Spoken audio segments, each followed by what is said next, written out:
ओम श्री गुरुभ्यो नमः। हरि ओम। चित्रगिद्राजा राजेच्चित्रश्चित्रगिद्राजा इद्राजा राजेदिद्राजा राजकारा जकाराजेदिद्राजा राजकाः राजा राजकारा जकाराजा राजा राजका इदिद्रा जकाराजा राजा राजका इति राजका इदिद्रा जकारा जका इदन्यके अन्यकगिद्रा जकारा जका इदन्यके इदन्यके अन्यकगिदिदन्यके जके जके अन्यकगिदिदन्यके जके अन्यके जके जके अन्यके जके सरस्वतीं सरस्वती जके अन्यके जके सरस्वतीं यके सरस्वतीं सरस्वती यके जके सरस्वती मन्मनु सरस्वती यके जके सरस्वती मनु सरस्वती मन्मनु सरस्वतीं सरस्वती मनु अन्वित्यनु पर्जन्याजिव ततनत् ततनत् पर्जन्याजिव पर्जन्याजिव ततनद्धि ततनत् पर्जन्याजिव पर्जन्याजिव ततनद्धि पर्जन्या इवेति पर्जन्याः इव ततनद्धि ततनत् ततनद्धि वृष्ट्या वृष्ट्या हि ततनत् ततनद्धि वृष्ट्या हि वृष्ट्या वृष्ट्या हि वृष्ट्या सहस्रं सहस्रं वृष्ट्या हि वृष्ट्या सहस्रं वृष्ट्या सहस्रं सहस्रं वृष्ट्या वृष्ट्या सहस्रामयुतायुता सहस्रं वृष्ट्या वृष्ट्या सहस्रामयुता सहस्रामयुतायुता सहस्रं सहस्रामयुता ददददयुता सहस्रं सहस्रामयुता ददत् अयुता ददददयुतायुता ददत् दददिति ददत् हरिः ओम। धन्यवाद, आपका बहुत बहुत धन्यवाद। तो गुरुजी, हम आपके जीवन के बारे में कुछ जानना चाहते हैं। आपका जीवन यात्रा कैसी रही, कैसे आप वेद के प्रचार में लगे, आप कैसे वेद का अध्यापन लोगों को देने लगे? प्रारम्भकाले मम कुटुम्बिनः के मम पितृव्यस्य कुमारः मम भ्राता ते उभे वेदार्थम् अध्यापनार्थं गताः द्राविडदेशं प्रति। तान् दृष्ट्वा ममापि आसक्तिरभूत्। परम्परया मम पूर्वजाः वेदपाठिनः न सन्ति। तेषां दृष्ट्वा किमपि अनुभूतिः मयापि वेदपाठो कर्तव्यः इति एव। तस्मात् अहं काञ्चीपुरं प्रति वेदपाठार्थं गतः। उपरितमपाठार्थं चेन्नैनगरं प्रति गत्वा तत्र केचन घनपाठी दृष्ट्वा मयापि घनपाठो अध्येतव्यः इति मनसि सङ्कल्प्य कुम्भकोणं नगरं प्रति तदा उपरि विकृतिपाठार्थं तत्रैव स्थानः आसीत्। अन्यत्र यत्र कुत्रापि घनपाठम् अध्ययनं कर्तुं सौकर्यं नास्ति। तस्मात् कुम्भकोणं नगरं प्रति मम गुरवः तत्र अध्यापनं कृतवन्तः।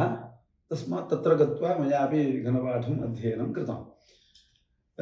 घनपाठात् परं वेदास्य आन्तरिकं विषयं मया किमपि न ज्ञातं तदा।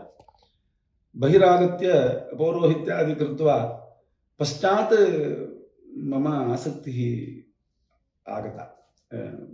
वेदे किं वर्तते, वेदेन किं कर्तुं शक्यते, उपरिष्टात् तस्मात् कर्तव्यः किम् इति विचिन्त्य कश्चन पुस्तकं कञ्ची महास्वामिनः दैववाणी इति तत् पुस्तकस्य नाम। तदधिकृत्य तं पुस्तकं दृष्ट्वा तस्य अनुभूतिः बहु विशालतया आसीत्। उपरिष्टात् अस्माभिः किमपि अन्यत् कर्तुं मम मनः न संलग्नः। वेदपाठः एव कर्तव्यः। वेदपाठेन लोकक्षेमं किं किं वर्तते तदेव कर्तव्यम्, अस्माभिः तदेव कर्तव्यता इति ज्ञात्वा पश्चात् इदं गुरुकुलं प्रारप्सितम्। उपरिष्टात् आप पूजिए, हम बोलेंगे। योगेश, आप बता दें क्या कहा गुरुजी ने? गुरुजी ने कहा कि गुरुजी के परिवार में गुरुजी के परिवार में पहले कोई ऐसे परंपरा नहीं थी वेद की, लेकिन इनके अग्रज भाई बंधु उनको बाहर पढ़ने गए गुरुकुलों में, तो आपकी भी इच्छा हुई कि मैं भी पढूं, तो उनको देख करके इच्छा प्रकट की और वो पढ़ने गए। बाद में संहिता पाठ हुआ और फिर आगे विकृतियां होती है, जैसे अभी गुरुजी ने पढ़ी थी वैसी विकृति पाठ और पढ़ने की इच्छा हुई। उसके लिए गुरुजी कुंभकोणम गए, वहां पर पदक्रम जटागन का वो पाठ का अध्ययन किया। उसके बाद में गुरुजी ने कहा ठीक है, हो गया अध्ययन, तो बाहर आ गए, कुछ कर्म कांड इत्यादि पौरोहित्य कर्म करने लगे। फिर इनको लगा कि नहीं, और कुछ करना चाहिए, वेद से हम कैसे लोकहित कर सकते हैं, इसमें और इससे लोगों को कैसे लाभ मिल सके। तो परमाचार्य जी का उनको एक पुस्तक मिली वेदवाणी, उसको उन्होंने गहनता से पढ़ा। उनमें कुछ ऐसी बातें थी कि इनको अंतर्मन में लगा कि अब हम लोक कल्याण के लिए ही कार्य करें, दूसरे कार्य में मेरा मन लग नहीं रहा है, तो मैं वेद सेवा और वैसे वेदों के कार्य करूं जिससे लोग को वेद का फायदा मिले, लाभ मिले और सभी का कल्याण हो। इस तरीके से गुरु जी की बहुत अच्छे भाव है आपके, बहुत ही सुंदर। अब और कुछ पूछना चाहते हैं तो गुरु जी ने कहा पूछिए। तो जैसे गुरुजी, आपको क्या चुनौतियां आती हैं ये कार्य करने में, और आप कैसे और लोगों को प्रेरित करेंगे इस काम के लिए, आज की युवा पीढ़ी को, या कैसे उनको इस तरफ उनको आकर्षित करें कि वो ये अध्ययन कर पाए? अस्मिन् विषये पारम्परिकं वेदपाठो भवत्येव। उपरिष्टात् वेदपाठस्य लक्षणं वर्तते प्रातिशाख्यमिति। तत् प्रातिशाख्ये अन्यद् ग्रन्थेषु च आङ्ग्लभाषायाम् इंटर्नल एविडेन्स् इति अस्माभिः किम् उच्यते, मनुष्यजीवनार्थं किञ्चित् विषयं तत्र अन्तर्गतमस्ति। प्रातिशाख्यविषयेषु च किञ्चित् वदिष्यामि। के अक्षराः संलग्नं कर्तुं शक्यते, के पद उभयपदं संलग्नं कर्तुं शक्यते न शक्यते, के अनुमील्यन्ते के न विलीयन्ते इति एतादृशं बहु विषयं तत्र वर्तते। तत्र लक्षणं ज्ञात्वा यः वेदपाठः क्रियते तस्यापि लक्षण अज्ञानेन केन वेदपाठः पठ्यते, उभयत्रापि अस्माकं के श्रोताः वर्तन्ते तेषां तत् अनुभूतिर्भवति।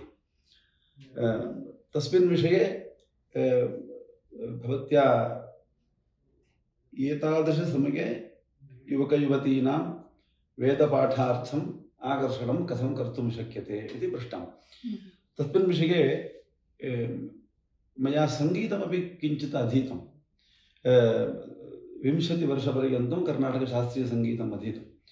तदधिकृत्य षड्ज ऋषभ गान्धार मध्यमस्वरदेवताः इति 7 स्वराः वर्तन्ते। ते स्वराः अस्माभिः वेदपाठे अपि प्रवर्तितुं शक्यन्ते।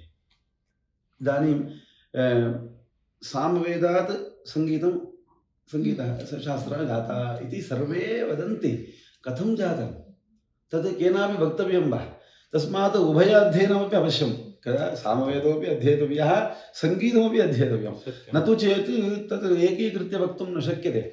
तस्मिन् विषये मया सङ्गीतम् अधिकृत्य ऋग्वेदस्यापि यजुर्वेदस्यापि मन्त्रपठनसमये मन्त्रस्य शास्त्रीयं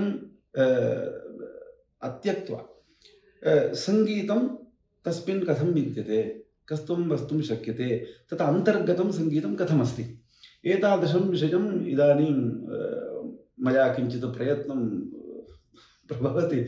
तस्मिन् विषये षड्जऋषभगान्धारः इति राजा इति विद्यते।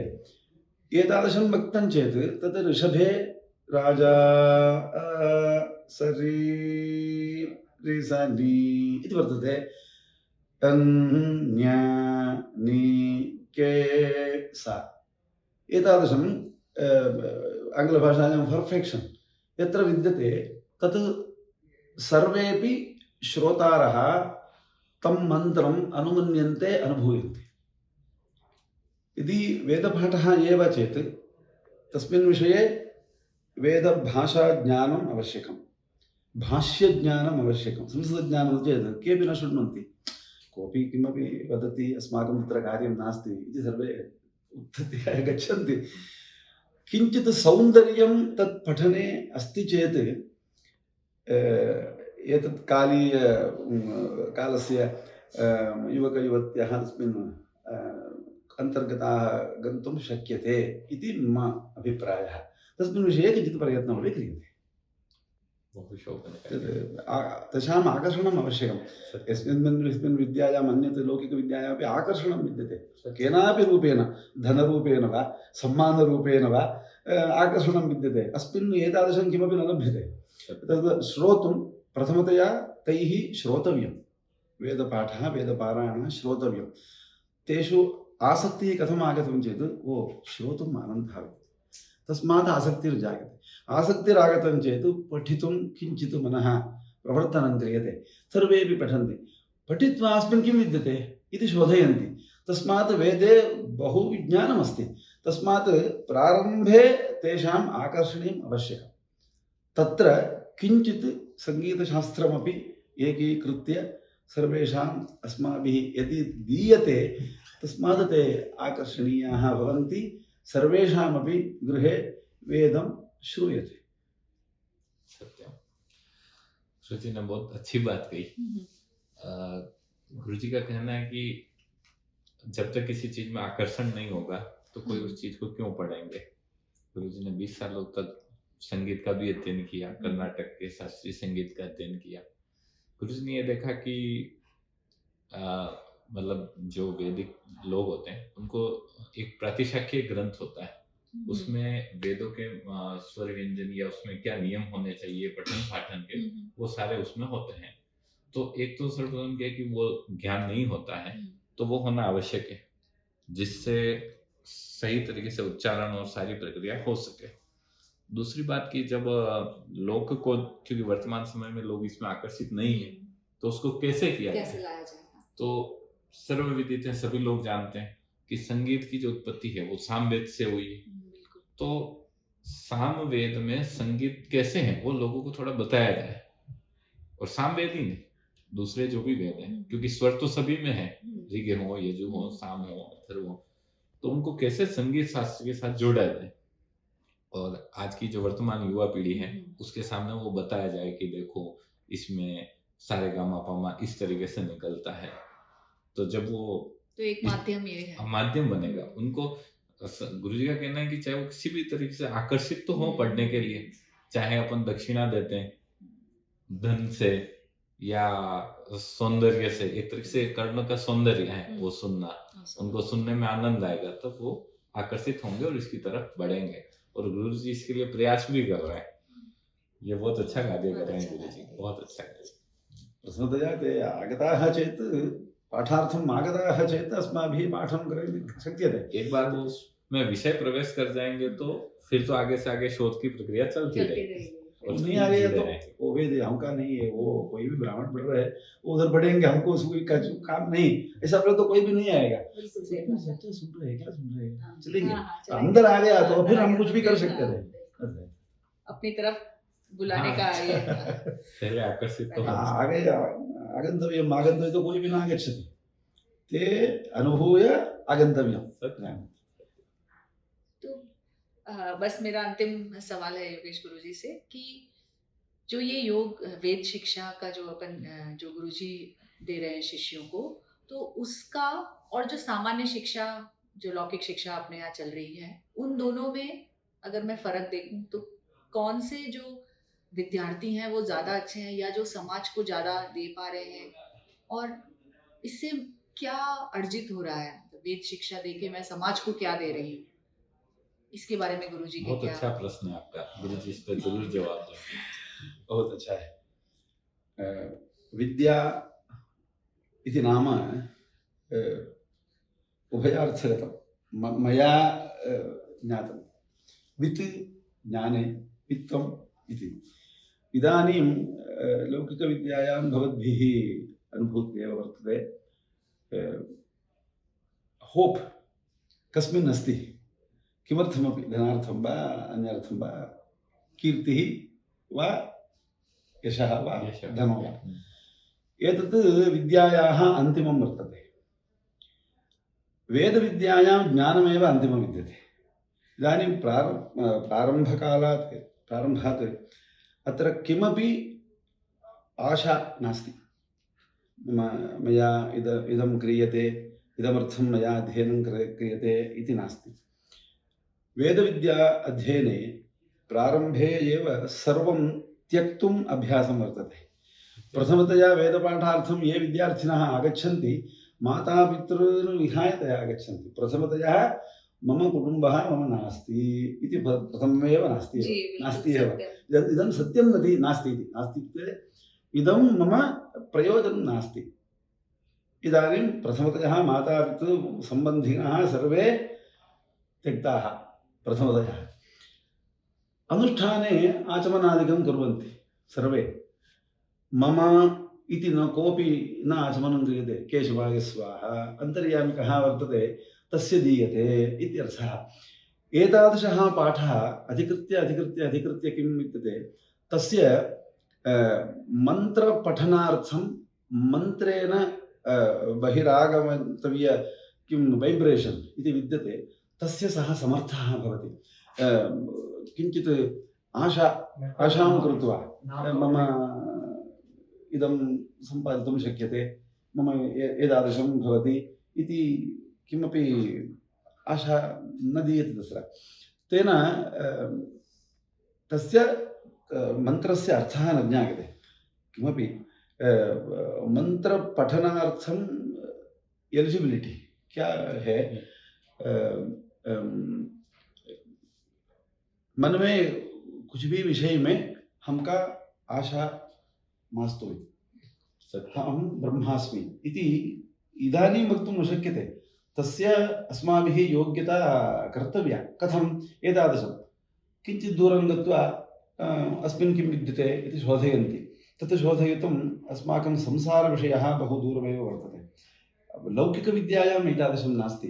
अस्माभिः किम् अचीव्मेण्ट् कर्तुं शक्यते, मया कथं कीर्तिः लाभः सम्पाद्यते, मया कथं धनं सम्पाद्यते, मासार्थं वर्षार्थं कथं मम आगतव्यम्। उभयत्रापि वेदविद्यासु अनेन विद्यार्थिनापि तत् स्वीकर्तुं न शक्यते। अन्यैश्च तं दूरं त्यजन्ति। ओह, एतः वेदविद्यार्थी, अस्माकं तस्य कमपि कार्यं नास्ति इति। उभयत्रापि सः शक्यः भवति। अस्माकं ये कोऽपि अन्येन अस्माकं प्रयोजनं किं विद्यते? भगवान् एव। प्रारम्भतया विद्यार्थ्यदशायां तस्य आइडल है विद्यार्थी, भगवान् है। मेरा भगवत पादार्पणं कर्तव्यं, भगवत पादनीयं चिन्तव्यं, भगवत सान्निध्यं मया गन्तव्यम् इत्येव तस्य अनुशङ्का अस्ति। तस्मात् सः किञ्चिदपि मनसि कस्मिंश्चित् आशां त्यक्त्वा सः लोकक्षेमार्थमेव वेदपारायणं करोति। एतादृशं विद्यावैभवम् अन्यत् विद्यासु नास्ति। तस्मात् वेदपाठः कथं करणीयः तदेव वेदपाठो भवति अध्ययनसमये। उपरिष्टादपि तस्य आंग्लभाषा, हिंदी भाषा और कुछ भी बिजनेस विषय इतना कुछ भी किमपि तत्र न विद्यते। तस्मात् सः किं करोति? अध्ययनार्थं वा भोजनार्थं वा वेदेन किम् उक्तं तदेव तेन क्रियते। अन्यत् तथा नास्ति। तत्र किमपि कर्तुं तद् आङ्ग्लभाषा न ज्ञायते। अन्यत् किं कार्यं बहिरागत्य इंजीनियरिंग कर्तुं न शक्यते। तस्य एका एव विद्या अस्ति, वेदविद्या। वेदविद्यासु किम् उक्तं? यज्ञादिकम् उक्तं। यज्ञादिकमेव कर्तव्यं। तस्य अवश्यं वा नावश्यं वा तेन यज्ञः क्रियते। यज्ञादि किं फलं? यज्ञात् भवति पर्जन्यः पर्जन्यादन्नसम्भवः तस्मात् लोकक्षेमं वेदेन तस्य आशा अस्ति वा न वा तेन तथैव क्रियते वेदपरम्परायामेव सः गच्छति अन्यत्र किमपि न गच्छति तस्मात् एषः बहु मान्यगुणः अस्माभिः अन्येषां सर्वेषाम् उपकारो भवति वा न वा अपकारो न कर्तव्यः उपद्रवो न कर्तव्यः अनेन किमपि कर्तुं न शक्यते अस्य किमपि के अभिलाषाः वर्तन्ते तत्समापयितुं सः न शक्यः अन्येषाम् उपद्रवः कथं कर्तुं शक्यते सा विद्या अस्य न जानाति एतादृशं कृत्वा न कर्तव्यं ब्राह्मणे वचनमस्ति तस्मात् दीक्षितेन सत्यमेव वदितव्यम् इति विद्यते तदेव सः जानाति असत्यं विद्यते इति न ज्ञायते सः सत्यमेव वदितव्यं सत्यमेव वदितव्यं सत्यस्य फलमस्ति सत्यं किं ऋतं किं वेदस्य सर्वं विषयं सत्यं सत्यं ऋतम् एतादृशं विद्यते तस्मात् मन्त्रेण सः मन्त्रमेव जानाति मन्त्रेण क्रियमाणकर्म एव जानाति तस्मात् लोकक्षेममेव सम्भवितुं शक्यते अन्यत् न तस्मात् अनेन विद्यार्थिना वा वेदपारगेण लोकक्षेमः एव सम्पाद्यते अन्यत् न तस्मात् लोकक्षेमः एव भवति तस्मात् लौकिकविद्यात् एषा वित् या ज्ञानं सम्पाद्यते तदेव श्लाघनीया वर्तते इति मम अभिप्रायः बहुत सुंदर तरह प्रदत्तवन्तः गुरुजी ने बहुत ही अच्छा इसका आपका उत्तर दिया है कि लौकिक विद्या और वेद विद्या जो वर्तमान में लोक में जो विद्या प्रचलित है वो विद्या सिखाती है आपको व्यापार करना इंजीनियरिंग करना पैकेज अचीवमेंट पैसा घर